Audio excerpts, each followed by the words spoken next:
Hello, I have a lot of new drugstore makeup that I want to talk about today. These are all so high quality, they perform as good if not better than my high-end favorites, even though they are a fraction of the price. A lot of these are new to me. Some of them are more like classic products that I don't think get as much attention, and then some of them are new purchases for me that I'm so excited to talk about. So let's jump in. Okay, let's kick it off with this from Essence. You know I love powder, you know I love talking about powder, and one thing I said in my 2025 predictions video was that every brand was going to be launching colorful powders this year. I'm like, don't be surprised when you're seeing purple, blue, green. Well, we have one at the drugstore. Essence launched this. It has 3 different shades in this little trio. You have a peach, a pink, and a purple. Okay, I know a few high-end brands have started launching purple powders, specifically Huda Beauty, but it's tricky to find a purple on a budget, and this from Essence is only $6, and I have been so impressed with this powder. It gives you a very blurred look. It's definitely more on the matte side, a little bit powdery, but personally, I love that look. And you have the 3 different shades in here. You obviously have a stopper to move between the 3 if you want to do a mixture. Usually I will mix a little bit of the pink and a little bit of the yellow. The purple is verging on being a little bit too deep for my skin, but if I use it with a light hand and or mix it with other powders, it's totally fine, and it gives this like really beautiful brightness to the under eye. I like the idea of having this as like a powder wardrobe because you can choose the shade to match your blush, okay? Huge tip I love to point out, like if you're doing a pink blush, having a pink powder in your under eye helps create this really seamless faded look where one just melts into the other. You can swap that out for peach, pink, or purple. The only downside to this product is that it doesn't have a secondary layer on top of it to completely close it off. So like if this was open in your bag or your drawer and it moves sideways, like it's gonna spill out because there's no way to fully close it. There's always one triangle open here, so that's kind of a bummer, but outside of that, I have been very impressed with this $6 powder from Essence. Okay, a perfume. This is a category that's kind of tricky to find on a budget, but you heard me raving about the Finary brand basically since they launched, and they just came out with some new perfumes, and this one I have not stopped wearing. This is called No Prince Required, and this I'm pretty sure is supposed to be inspired by Princess from KELLYG. I cannot confirm or deny that because I do not own that one. However, what I will say about Finary perfumes is that they tend to be more inspired by other fragrances, but they're not usually identical outside of a few. Like their dupe of the Missing Person perfume from Fleur is identical, but then some of the others give like a very similar vibe, and I kind of like that for a lot of their fragrances because you're getting something that's similar without being identical. It kind of has its own personality to it. So anyways, I will put the notes for this on the screen. The best way that I can describe this is that it smells like a Smartie to me. And I know that probably doesn't sound super appealing, but I need you to smell this and like tell me if you get what I'm saying. I don't mean that in an overly sweet, sugary way, but it just has this really like comforting, almost powdery essence to it. It's great for layering. I love wearing this. I also think the packaging looks really sleek. I love this. Okay, the Byoma Hydrating Milky Toner. I picked this up because everyone was saying it was a dupe for this from Rhode. And I will start off by saying I wouldn't consider them to be identical, but they're definitely similar milky toner type of products, though not an exact dupe. However, even though this one is less expensive, you're also getting more product. So this is 150 milliliters compared to the Rhode, which is 140. It seems like it's gonna be an even more dramatic difference, but this packaging is just a little bit bulky. That being said, this is such a wonderful hydrating toner, and I find it to be a little bit less viscous than the one from Rhode. Therefore, I even prefer this one for my AM routine. Like during the day, I don't want anything too heavy, and I don't want too many layers and steps if I'm applying makeup over top of it because it can sometimes turn into like a goopy globby mess. This is perfect while giving you that hydration but not being overly heavy on the skin. The Byoma brand is just such a good skincare brand at the drugstore. I have so many favorites from them. Like I'm constantly finding more and more that I love from this brand. Right now I'm using their moisturizer. It's my second bottle of it and I'm almost done with it, and I'm like sad I'm gonna be out of it because I just love everything from Byoma. Such a great brand. Okay, let's talk about nails. It is no secret that I love press-on nails, but finding really cute designs and press-on nails that look really natural and stay on can be tricky on a budget. Like a lot of my favorite press-on brands are pretty expensive, but One of my favorite press-on brands, Glamnetics, just launched an affordable press-on nail brand. Okay, so this I picked up at Ulta, and I really haven't heard many people talking about this, but the nails that I have had on actually for the last couple of weeks that you've been giving me lots of compliments on, thank you. These nails are from this brand, which is the sister brand to Glamnetics. So it's called Digi Beauty. I will say it's definitely targeted to like tweens, like all the promo photos, like everyone in it is very young. A lot of the styles are very colorful, so it may or may not suit your preference, but in terms of the quality, these nails are so similar to the Glamnetics ones, which makes sense. It's the same company. So this set that I have on right now, I already had on for, I would say, a little bit over 2 weeks. I had maybe lost a nail or two, like that's typical, I'll just glue it back on. But yesterday, I took them off and then just like cleaned them off, filed them down, and then moved them up because, you know, they had grown out a little bit. And I have never done that before where I will take a set off and immediately put the same set back on. Like a lot of my press-on nails, I'll save. If they still look nice, I'll save them in the bag, clean them up, and use them again in the future. This is the first time I've ever put the same set back on because I'm like, I want to keep wearing these. And even after having them on at this point for like almost 3 weeks, there's very little like chipping or anything happening. Also, let me share what I took them off with. I always get questions on removal, and up until recently, I've never used any specific product designed to remove. I will just wait until they're kind of starting to come off. I will usually do it like in the shower or something with the warmth and the steam, and try to kind of just like get in there. Sometimes I'll use floss to get under there. Sometimes you could use like a toothpick or something. But my friend recently gave me this because she used it and she was like, wait, this makes a big difference. It's the Magic Off from Dashing Diva. And I put just like a few drops around each nail, let it sit for a bit, and then they slide off pretty easily with no damage. So an extra shout out I wanted to give. This made a big difference. But anyways, I took the nails off, put them back on because I just think they look so nice. The other set that I bought was this one with stars. This is kind of different for me, not normally my style, but I'm like, let me try something different. It's pretty affordable, why not? So anyways, had to give this brand a shout out. We know about the e.l.f. lip oils, and they've had these for a while, but they recently, well, actually I'm a little late. Semi-recently, they launched a shimmery version, like one with sparkles in it. This is so good. So I have this on my nails right, or my nails, not my nails, on my mouth, on my lips, ew, my mouth. I have this on my lips right now.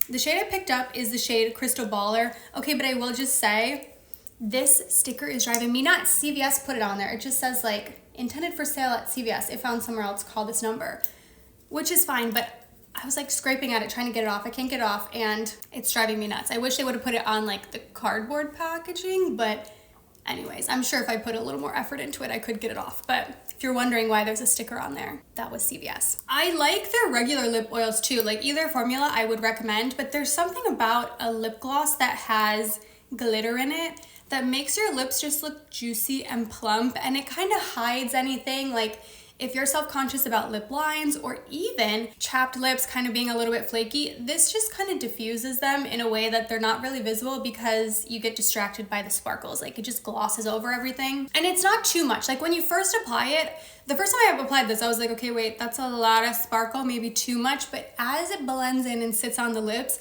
it's just enough sparkle to make them look plump and juicy and give that effect without it looking like you have eyeshadow sparkled on your lips. You know what I'm saying? So love these. I guess sticking with lips, if you know me, you know that there is one category, actually there are two categories that are my weakness. It's powder and lip liner. And I recently picked these up from Essence. These, I believe, were reformulated and relaunched because they had these before.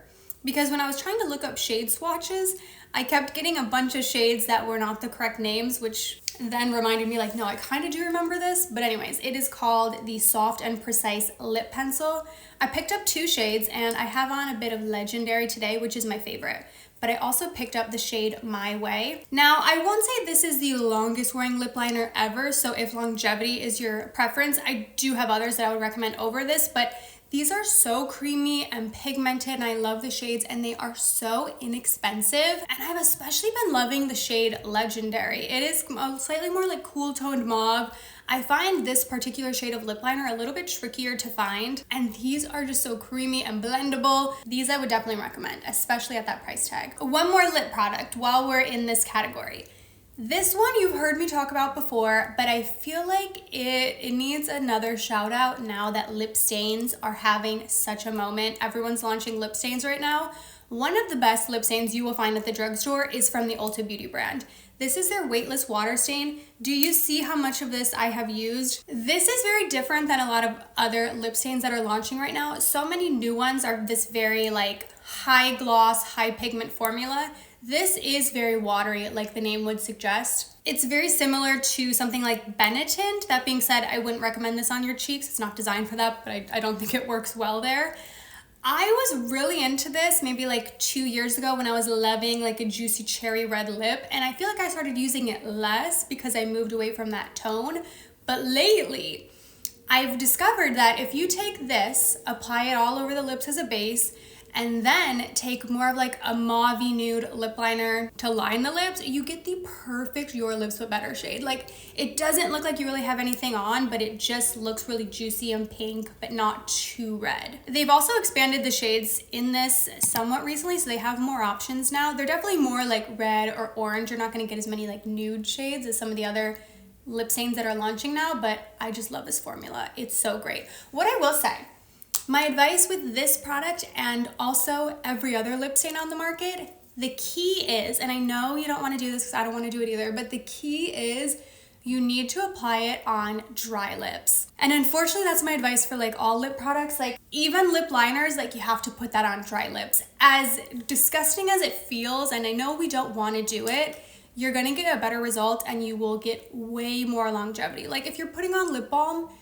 and then trying to put your lip combo on top, it's not gonna last. It might feel comfortable, but it's not gonna last more than 15 minutes, really. Like you have to put everything on dry lips. And that's kind of the thing with lip stains, but that's what I like about lip stains, hear me out. You have nothing on your lips, you do the lip stain, and then you put your lip combo on top, and then you can put your hydrating product on top of that, and it's still gonna last because there's a stain beneath it locking everything in. Okay, no, I said we were done with lip products. This is a lip adjacent product. This pencil sharpener, this is so random, but I feel like this is one of those unsexy products nobody talks about, but we all need a pencil sharpener for our eyeliners, our lip liners, our eyeshadow crayons. This one from e.l.f. is $2 and it is fantastic. If you need an eyeshadow, if you need a pencil sharpener, this one is great. You've got the mini side, you've got the larger side, and the most important part for me is that you have a compartment to catch. Some of them you have to do over a trash can because there's nothing to catch it, it's just gonna fall out. This is easy to keep in your drawer, the lid stays on, but it's also easy to remove. This is not glamorous, but it is an essential. Like we all need a sharpener. Do not spend a lot of money on a pencil sharpener. This $2 one from e.l.f. is just as good as any high-end one that I've tried. Okay, speaking of e.l.f., their new powder. It's interesting because I was anticipating to hate this. The reviews of this product have been pretty brutal and I didn't think I was going to like it, but I picked it up, I wanted to try it, and shockingly, I'm a huge fan of this. I've been wearing it so much lately. So I picked mine up in the lightest shade, which is called Fair Neutral Cool. I will say it's not super light. Like they could probably use a shade above this. If you have very fair skin, this might be a little bit too deep for you. But this is such a great finishing powder. I talked about it a little bit in my speed reviews video, and I specifically said I do not recommend this for setting your face. You will not like the result as a setting powder. It comes with a powder puff. I wouldn't recommend using this with a powder puff. I think it is best used with a brush, and I like to use this when my makeup is all done just to get that finishing touch. So like today, I used a little bit of the Essence powder to do my face, to lock everything down. And then when I was finished with my makeup a while later and I'm like, okay, I need a little something else, I take this on a brush and strategically tap it in, and it blurs over those areas. It blurs out the pores. It blurs like the product together. Like sometimes in here, I can get a little patchy where like things don't seamlessly blend. That's where this comes in handy. Tap, tap, tap. It softens everything up. When I mentioned this in that speed reviews, I had a comment from someone saying that once she started using this, she started getting compliments on her skin. Like people were saying it just looked so nice. So I really like this. I feel like it just blurs everything out, but if you like something, you don't want it to look too heavy and powdery, I would recommend this. It's going to give you a similar effect, and hear me out. This is a loose connection, but it gives a similar effect to something like an Hourglass finishing powder. It's not a dupe. It's not baked. It's not as like sheer as that, but it's the same concept where it just brings everything back to life, diffuses it a little bit, and gives this really natural velvety look. Okay, a skincare product that I'm almost out of, but don't worry, I already purchased a backup, so we'll be good to go. This is from the brand Skin 1004. It's a K-beauty brand. It's not like quite drugstore, but I've actually seen this in person at a lot of stores, but it's priced similarly to most skincare products I've seen in stores at the drugstore. Plus, you can get this even cheaper if you're purchasing it from like Yes Style or Stylevana, like then it would genuinely be a drugstore price. So this is their Centella Asiatica Ampoule. Love this for my dry skin. It is so lightweight, like the texture of this actually looks like water. It's not really serumy, it's very, very thin. Think of it similar to like an essence almost. And it just like brings some hydration into the skin while not being too heavy. It's fantastic in my AM routine, but I do use it AM and PM. It's very hydrating. I just feel like it gives me that plush, bouncy look to the skin. I'm such a sucker for a hydrating serum on my dry, sensitive skin. This doesn't irritate it at all. I love the price. Like I said, I have already repurchased this. Let me know what drugstore products you're loving right now that you think I should try. Thank you so much for watching, and I will go ahead and see you in my next one. Bye.